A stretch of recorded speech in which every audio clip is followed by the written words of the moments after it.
and I will walk you through the steps you need to follow.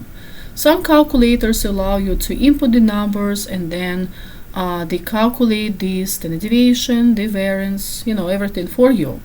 But be careful, there are several versions of the variance, how it could be calculated, and we are learning a specific way of doing that.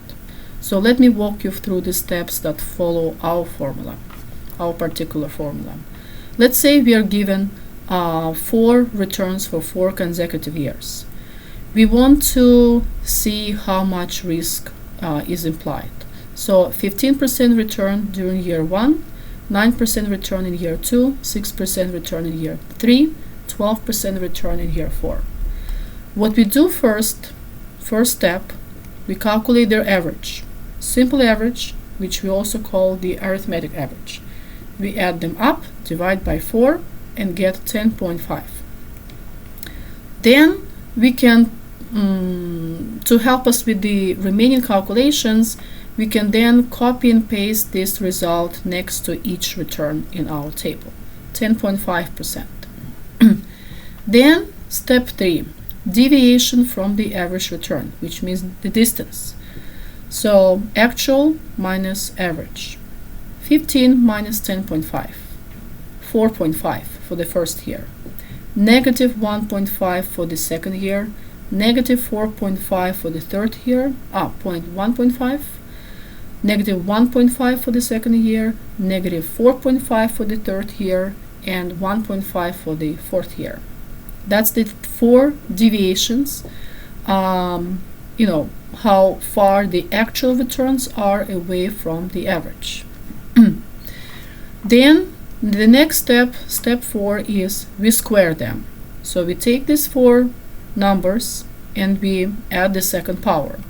That gets rid of any negative signs we had for some of them. Everything is now positive, these 4 positive numbers. What's the next thing we do? We add them up, and when we take the sum of the squared deviations from the average and divide by not 4 but 4 minus 1 or 3, we get what we call variance. And then the last step is square root of that. That's the standard deviation.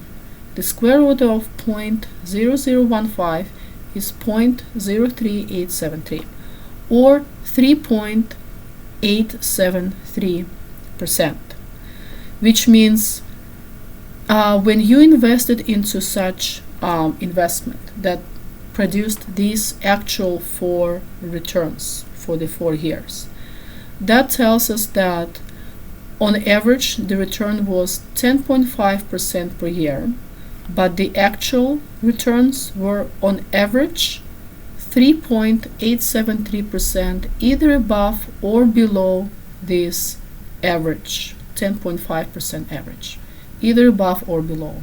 So in either direction, this much away from the average. So these are essentially the steps we are following to find the standard deviation, which is the measure of risk.